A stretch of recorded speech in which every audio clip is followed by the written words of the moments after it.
ও ভাই, কোনো room available আছে? ভালো দেখে রুম দিও। কি হলো ভাই, এরকম ভাবে ঘুরছো কেন? এর আগে কোনদিন এত সুন্দর মেয়ে দেখোনি নাকি? না না স্যার, আসলে আমার মনে হলো ওনাকে যেন আগে কোথাও দেখেছি, সেই কারণে দেখছিলাম। দেখেছো হয়তো, কিন্তু তোমার এটা জানা নেই যে কোনো মেয়ের সাথে যদি তার বয়ফ্রেন্ড থাকে তাহলে তাকে এইভাবে দেখতে নেই, তার বয়ফ্রেন্ড রেগে যেতে পারে। Sorry sir. ঠিক আছে, কিন্তু তোমার গার্লফ্রেন্ডকেও কম সুন্দর দেখতে না। গার্লফ্রেন্ড? কে গার্লফ্রেন্ড? আরে না না স্যার, ও আমার গার্লফ্রেন্ড নয়, আসলে আমরা একসাথে কাজ করি। ও আচ্ছা, একসাথে কাজ করো, কিন্তু যদি দুজনে সিঙ্গেল থাকো তাহলে ট্রাই করতেই পারো। না না স্যার, এমন কোনো ব্যাপার নয়। আসলে ও সিঙ্গেল আছে, কিন্তু আমি সিঙ্গেল ছিলাম না। সিঙ্গেল ছিলাম না মানে?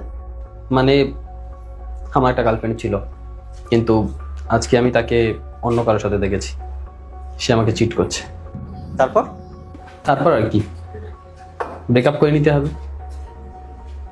হয়তো সে আমার থেকে বেশি টাকাওয়ালা ছেলে কাউকে পেয়ে গেছে, তার সাথে যখন সে আছে তাহলে নিশ্চয়ই খুশিই আছে। আসলে কি বলতো ভাই, আজকালকার মেয়েদের না ভরসা করা খুব কঠিন, কারণ তারা যখন তখন চিট করে দেয়। আমি তোমাকে একটা ফিউচার প্ল্যান দিচ্ছি, তুমি না অনেক টাকা ইনকাম করো, তাহলে তোমাকে আর কেউ ছেড়ে যাবে না।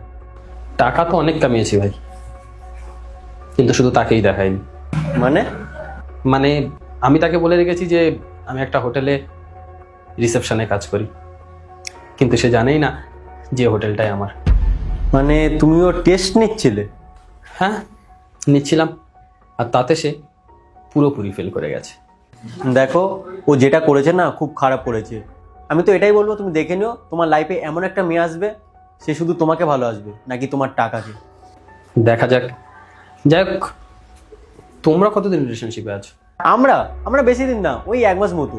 আর আমরা এতটা সিরিয়াসও না। আসলে আমি একটা মেয়ের সাথে বেশি দিন থাকতে পারি না, আর তাছাড়াও ওর বয়ফ্রেন্ড না বেশি টাকা ইনকাম করতে পারে না, তাই আমি ওর সব শখ পূরণ করি। কোথাও ঘুরতে যেতে চাইলে ঘুরতে নিয়ে যাই, শপিং করার ইচ্ছে হলে শপিং করাই। আচ্ছা, তুমি বলছিলে না তোমার গার্লফ্রেন্ড একটা অন্য ছেলের সাথে ঘুরছে, এটাই তোমার গার্লফ্রেন্ড না তো? না না স্যার, এনাকে তো আমি ফার্স্ট টাইম দেখছি। ঠিক আছে, ছাড়ো, দাও চাবিটা দাও। চাবিটা? স্যার, আইডিগুলো একটু নাম্বারে হোয়াটসঅ্যাপ করে দেবেন। হ্যাঁ। 302। তো চলো যাওয়া যাক। হ্যাঁ তুমি যাও, আমি এক্ষুনি যাচ্ছি। ঠিক আছে, তাড়াতাড়ি চলে এসো।